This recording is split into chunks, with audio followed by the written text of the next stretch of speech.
Bulchiinsa sablammii Oromoo aanaa Dawwee Arawaatti guyyaan daa'immanii fi qaama miidhamtootaa kabajameera. Waajjira dhimma dubartootaa daa'immanii fi hawaasummaa aanaa Dawwee Arawaatti guyyaan kabaja daa'imman addunyaa fi qaama miidhamtootaa sadarkaa aanaatti mana barumsaa Booraa sadarkaa tokkoffaatti kabajamee ooleera. Kabajni guyyaa daa'immanii akka addunyaatti marsaa 36ffaa, akka biyyaatti marsaa 20ffaa dhaadannoo eegumsa daa'immanii fi mirga taphachuu daa'imman hundaaf daa'imman abdii boorii biyya keenyaatti jedhuun kabajamee ooleera.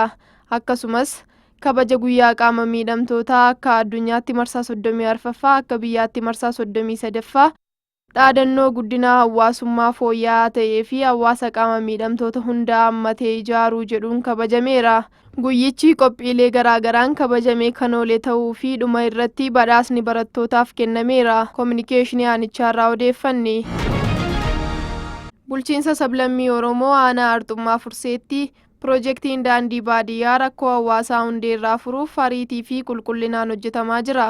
Mootummaan fayyadamummaa hawaasaa gama hundaan mirkaneessuun imala karoora badhaadhinaa galma yaadameen ga'uuf piroojeektoota rakkoo hawaasaa hundeerraa furan ariitii qulqullinaa fi baay'inaan hojjechuun tajaajila hawaasaaf oolchaa akka jiru itti gaafatamaan waajjira geejjibaa fi daandii aanaa Arxummaa Fursee obbo Maammed Adam ibsaniiru. Haaluma kanaan waajjirri geejjibaa fi daandii aanichaa galma kana saffisiisuuf tajaajila mootummaa fi uummataa walitti dhiyeessuun rakkoo bulchiinsa gaarii gama daandiin jiru hiikuuf hojii diizaayinii piroojeektii suphaa daandii Burqituu Shaashoo kiiloomeetira 11, ijaarsa daandii haaraa Cirrattii Laaftoo kiiloomeetira 9 fi riqicha kanneen biroo baasii naannootiin qarshii miiliyoona 50 oliin hojjetamaa jiraachuu ibseera. Raawwiin hojii piroojeektoota kanaa milkeessuuf jalqaba hojii hubannoo uumuu fi hawaasa waliin waliigaluun eegumsa barbaachisu gochuun, koreewwan daandii hundeessuun, iddoowwan piroojeektii hunda bilisa gochuun, deeggarsaa fi hordoffiin cimaa ta'e godhamee yeroo gabaabaa keessatti itti fufsiisuu fi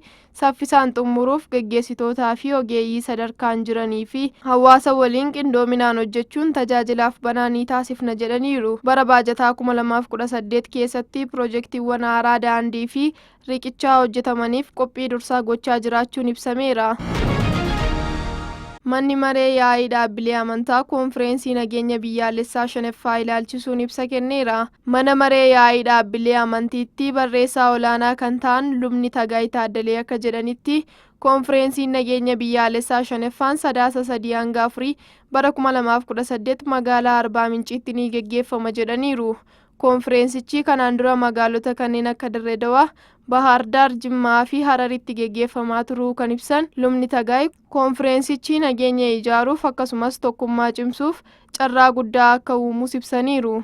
Koonfireensichi akka biyyaatti walitti bu'iinsa hiikuuf tattaaffii taasifamaa jiru deeggaruuf waldhabdeen mariidhaan akka hiikamuuf maanguddoonnii fi abbootiin amantaa gahee isaanii akka ba'an walitti dhufeenya hawaasummaa cimsuun nageenya eegsisuuf kan qophaa'e ta'uu isaa ibsaniiru. Koonfireensiin nageenya biyyaalessaa 5ffaan guyyoota 2 kan turu yoo ta'u marii paanaalii dabalatee nageenyaa fi tokkummaa irratti xiyyeeffachuun kutaalee hawaasa hundaarraa hirmaattota 40,000 ol ni hirmaachisa jedhamee akka eegamus ibsichaan kaa'ameera.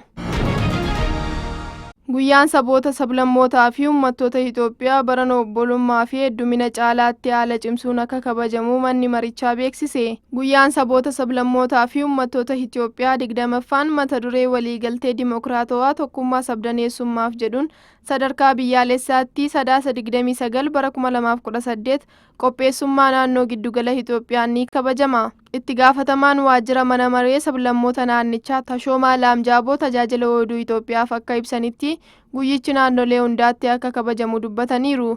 Bu'uuruma kanaan guyyicha sababeeffachuun guyyoota walitti fufaa 10 fidileessuun barsiisa heera mootummaa fi federaalizimii irratti leenjiin sadarkaan akka kennamu eeraniiru. Dabalataanis arjooma dhiigaa harka qalleeyyii deeggaruu fi ijoollee harka qalleeyyiif meeshaalee barnootaa walitti qabuu dabalatee hojiiwwan tola ooltummaa biroon akka raawwataman eeraniiru.